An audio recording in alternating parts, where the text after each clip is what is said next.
Welcome again दोस्तों आज हम बात कर रहे हैं सूरत के सेठ नागरमल जी की। नागरमल जी एक दिन अपने ऑफिस से बाहर निकले और बाहर एक भिखारी खड़ा था और भिखारी उनसे भीख मांगने लगा। सेठ जी ने कहा कि तुम हेल्दी हो, हट्टे कट्टे हो, तो भीख क्यों मांग रहे हो। उस भिखारी ने ये कहा कि मेरे पास एक नौकरी थी और नौकरी मेरी चली गई और पिछले 3-4 महीने से मेरे पास कोई भी काम नहीं है और मैं कोई भी नौकरी करने के लिए तैयार हूँ। सेठ जी ने कहा नौकरी छोड़ो, मैं तुमको अपना बिजनेस पार्टनर बनाना चाहता हूँ, अगर तुम रेडी हो तो। वो भिखारी सेठ जी के पैरों में पड़ जाता है और वो ये कहता है कि आप तो देवता हो, आप तो फरिश्ते हो और मैं कोई भी काम करने के लिए तैयार हूँ। सेठ जी अब ये कहते हैं कि मेरे पास एक ऑयल मिल है जो काफी टाइम से बंद पड़ी है, तुम चाहो तो मैं उस ऑयल मिल को दोबारा चालू कर सकता हूँ और तुम उस ऑयल मिल में काम कर लो। वो युवक, वो भिखारी रेडी हो जाता है और वो ये कहता है कि सेठ जी मैं काम करने के लिए तैयार हूँ। सेठ जी उसको ये कहते हैं कि मैं तुमको काम नहीं बल्कि अपना बिजनेस पार्टनर बना रहा हूँ।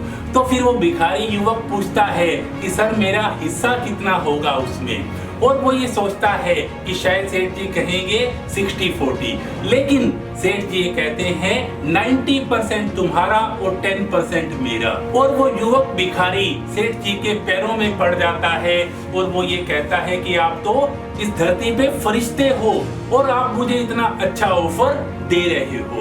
अगले दिन फैक्ट्री चालू हो जाती है और 2-4-6 महीने में फैक्ट्री फ्लरिश करने लग जाती है, इनकम होने लग जाती है और हर महीने जो सेठ जी हैं वो अपना 10% ले लेते थे और 90% वो युवक भिखारी ले लेता था। वो जो युवक भिखारी था वो सुंदर बन चुका था, उसका नाम भी मिस्टर सुंदर था और वो जो सुंदर है उसके मन में खोट पैदा हो जाता है 6 महीने के बाद और उसको ये लगता है काम तो मैं कर रहा हूँ, मेहनत तो मैं कर रहा हूँ, जो 10% में सेठ को दे रहा हूँ वो भी यूं ही दे रहा हूँ। 6 महीने के बाद जब सेठ जी अपना 10% लेने के लिए जाते हैं तो मिस्टर सुंदर आनाकानी करने लगता है और वो ये कहता है कि अभी मैंने हिसाब नहीं मिलाया। सेठ जी समझ जाते हैं और वो ये कहते हैं कि तुम्हारी नीयत में फर्क आ गया है, हिसाब किताब की कोई भी बात नहीं है। तो मिस्टर सुंदर उनको ये कहता है जी हाँ सेठ जी, काम तो मैं कर रहा हूँ, मेहनत तो मैं कर रहा हूँ, तो आपको मैं 10% किस चीज का दूं। दोस्तों ऐसा ही हमारे जीवन में होता है। जब ईश्वर ने इस धरती पे हमको भेजा था तो हम खाली आते आए थे और खाली आती जाएंगे, लेकिन हम मैं में डूबे रहते हैं। ये मेरा है, ये मेरा है और मैं के चक्कर में हम 24 घंटे 24/7 बिजी रहते हैं। इस अंधी लाइफ में, इस भाग दौड़ की लाइफ में हम भागे ही चले जा रहे हैं और वो जो 10% हमें ईश्वर के लिए देना चाहिए, गरीबों के लिए देना चाहिए, टाइम और धन, हम वो भी नहीं दे पा रहे। हम प्रॉपर जो टाइम है, धन है, हमारा कुछ भी नहीं था, लेकिन हमने इस प्रकृति से, ईश्वर से ही सब कुछ कमाया और मैं मेरा करके हम उस पे कुंडी मार के बैठ गए हैं। और अगर हमें कोई अवसर मिलता है किसी की हेल्प करने के लिए तब भी हम मैं मेरा करने लग जाते हैं। लेकिन सब कुछ है तो उस ईश्वर का, जिस तरीके से सब कुछ सेठ नागरमल का था और वो भिखारी ये समझ बैठा, वो मिस्टर सुंदर ये समझ बैठा कि अब ये सब कुछ मेरा हो गया है और अब मुझे सेठ को कुछ भी नहीं देना। ठीक वैसी ही स्थिति हमारी हो गई है।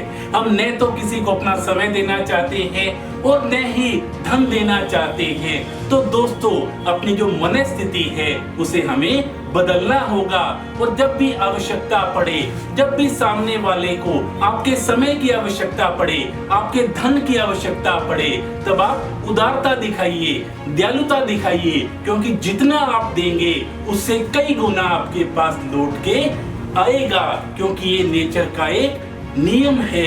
क्योंकि पैसे से जो हमें खुशी मिलती है वो कुछ टाइम के लिए मिलती है, कुछ समय के लिए मिलती है, लेकिन जो अपनों से जो हमें खुशी मिलती है वो जीवन भर मिलती है।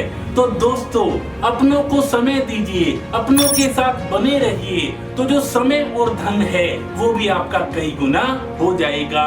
Thank you so much.